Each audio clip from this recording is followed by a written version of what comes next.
দিল্লি থেকে কলকাতা, দিল্লিতেও আন্দোলন, শান্তিপূর্ণ আন্দোলন ছিল, কিন্তু সেই শান্তিপূর্ণ আন্দোলন যখন সংসদ ভবন অভিযান করলো সেই সময় পুলিশের লাঠি এবং বেশ কয়েকজন আহত হলেন পড়ুয়া আন্দোলনকারী। আর এই নিট আন্দোলনকারীরা আজকে দুজন প্রতিনিধি তারা জেপি নাড্ডা এবং জিতেন্দ্র সিংয়ের সঙ্গে দেখা করলেন। তাদের মূল তিনটে দাবি তারা রাখলেন। একটি দাবি হচ্ছে, প্রধান দাবি, ধর্মেন্দ্র প্রধান শিক্ষামন্ত্রী, কেন্দ্রীয় শিক্ষামন্ত্রীর ইস্তফার দাবি।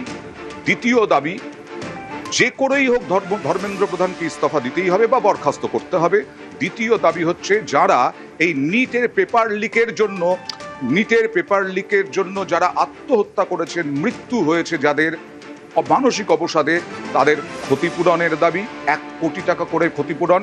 এবং তৃতীয় দাবি হচ্ছে, যে সমস্ত আন্দোলনকারী তাদের গ্রেফতার করা হয়েছে, যে সমস্ত আন্দোলনকারীদের উপর মামলা দেওয়া হয়েছে, সেই সমস্ত মামলা প্রত্যাহার করতে হবে।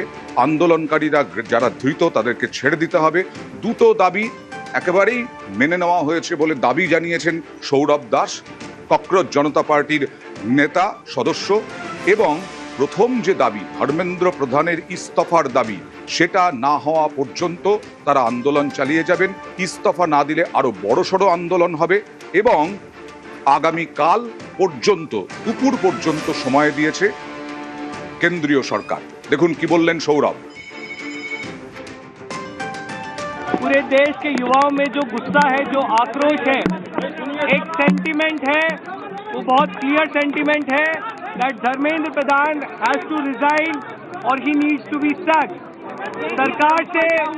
सरकार से इस बारे में विस्तृत चर्चा हुई है। सरकार ने इस मुद्दे पर, इस पॉइंट पर जवाब देने के लिए कल दोपहर तक का समय मांगा है। हमने सरकार को बता दिया है कि पूरे देश भर में इस समय प्रदर्शन चल रहे हैं, जो प्रदर्शन बढ़ते जाएंगे। और अगर हमें जल्द ही धर्मेंद्र प्रधान का इस्तीफा या बर्खास्ती नहीं मिली तो ये प्रदर्शन और व्यापक होंगे और जल्द ही कॉकरोच जनता पार्टी को एक और नेशनल कॉल देना होगा। हम उम्मीद करते हैं कि सरकार जल्द से जल्द धर्मेंद्र प्रधान को बर्खास्त करेगी या वो इस्तीफा देंगे और इस मामले को हमें कंक्लूजन की ओर लेकर जा पाएंगे। এই ককরোচ জনতা পার্টি এই কলকাতায় চেয়েছিল মিছিল করতে, অনুমতি দেওয়া হয়নি। কিন্তু বাম, ছাত্র, যুব, এআইডিএসও থেকে আরম্ভ করে বিভিন্ন সংগঠন তারা মিছিলের ডাক দিয়েছিল, প্রতিবাদে আন্দোলনের ডাক দিয়েছিল। শিয়ালদা থেকে আজকে ধর্মতলায় মিছিল ছিল। শিয়ালদা থেকে ধর্মতলায় সেই মিছিল, আন্দোলনকারীরা যখন ধর্মতলায় পৌঁছলেন সেই সময় ওই মিছিলের থেকে পুলিশের দিকে জুতো, বোতল, ইট ছোড়া হয়।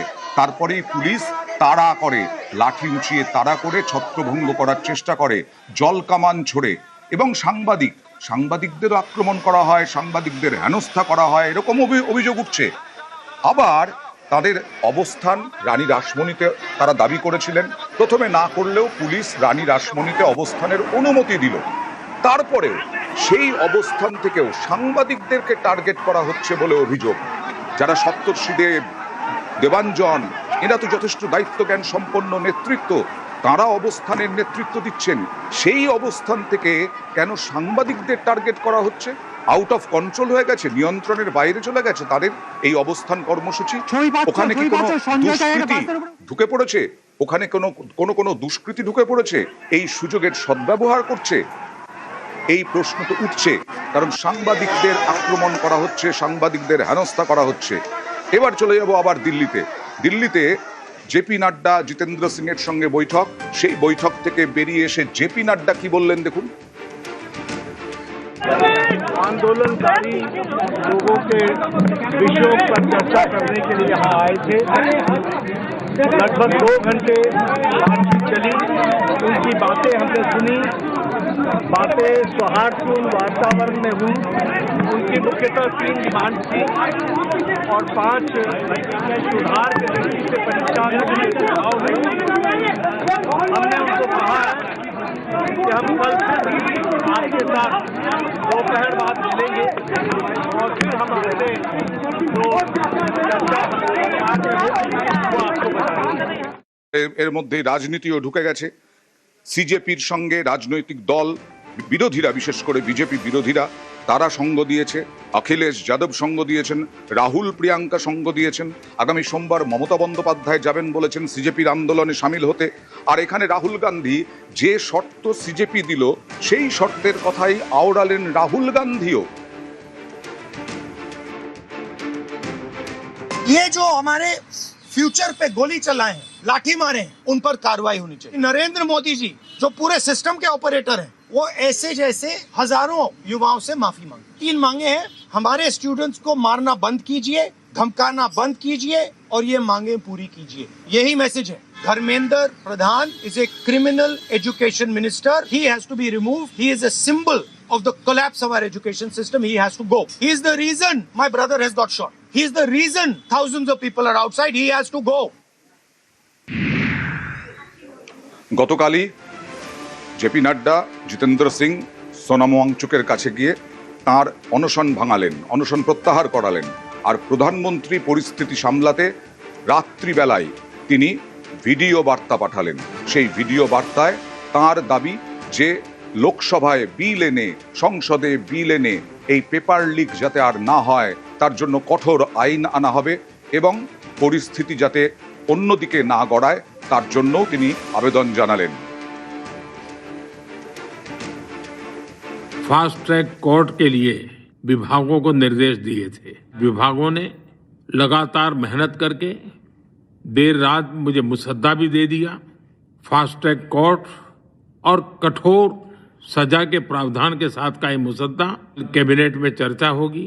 कैबिनेट के साथियों के सुझाव के बाद उसका अंतिम रूप दिया जाएगा और सोमवार से संसद का दूसरा सप्ताह शुरू हो रहा है। तब जल्द से जल्द उस बिल को सदन में पारित कराने का प्रयास किया जाएगा। আর কঠোর আইনে কি রয়েছে? প্রশ্ন ফাঁস কাণ্ডে যা জানা যাচ্ছে এখনো পর্যন্ত জড়িতদের 10 বছরের জেল, 10 কোটি টাকা পর্যন্ত জরিমানার বিধান থাকছে নতুন আইনে। ফাস্ট ট্র্যাক কোর্টে বিচার, আরও কড়া প্রশ্ন ফাঁস আইন। ফাস্ট ট্র্যাক কোর্টে বিচার হবে যাতে গতি পায় এই বিচার পর্ব, তার সঙ্গে 10 কোটি টাকা জরিমানা। এই ফাস্ট ট্র্যাক কোর্টে 3 মাসেই ফয়সলা হবে, কঠোর আইনে বলা হয়েছে, এবং তার সঙ্গে সঙ্গে 10 বছর পর্যন্ত জেল হতে পারে। আর যেটা বলছিলাম আগে, যে সোনাম ওয়াংচুক প্রধানমন্ত্রীও তার সুস্থতা কামনা করেন এবং তাকে অনশন প্রত্যাহারের আবেদন জানান।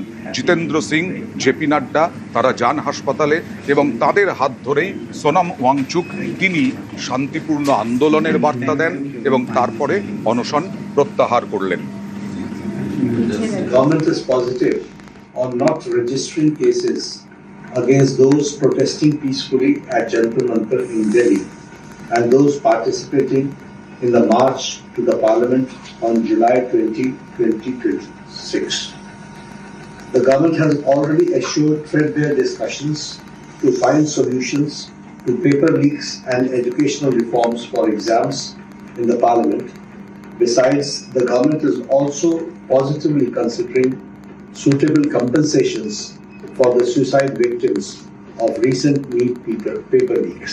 Sensitivity towards the children who have been victims, towards the youth who were peacefully protesting on those dates, and that both the ruling party and MPs from the opposition have assured me that their discussions will happen on the floor of the Parliament regarding reforms in the examination system like NEET and others, and that we will also be discussing about the accountability of such lapses, and that we'll all make sure that such things never happen. No child, no parent অনশন প্রত্যাহার করলেন সোনাম ওয়াংচুক। শুধু অনশন প্রত্যাহারই করলেন না, কিছুক্ষণ আগেই আমরা খবর দেখিয়েছি আপনাদেরকে 480টা সোশ্যাল হ্যান্ডলার, তারা সোশ্যাল মিডিয়া হ্যান্ডেল পাকিস্তান থেকে নিয়ন্ত্রিত, তারা যথেষ্ট উস্কানির ফাঁদ পেতেছে। আর সেই খবর পেয়েই, সেই বার্তা পেয়েই শান্তিপূর্ণ আন্দোলনের বার্তা দিলেন সোনাম ওয়াংচুক। হিংসা কখনো গ্রহণযোগ্য নয়, ছাত্ররা যেন শান্তিপূর্ণ আন্দোলন করেন, কোনো রকম উস্কানিতে যেন না পা দেন। কি বললেন সোনাম ওয়াংচুক দেখুন। Want to appeal to the protesting students to maintain utmost peace. To express their feelings is a legitimate thing, but I do not approve violence of any kind, and allowing any antisocial elements to take advantage of this is not acceptable to me. It should be a genuine demand by genuinely concerned people, in this case youngsters. So with that being fulfilled, I'm grateful and I'll be happy to wait my task.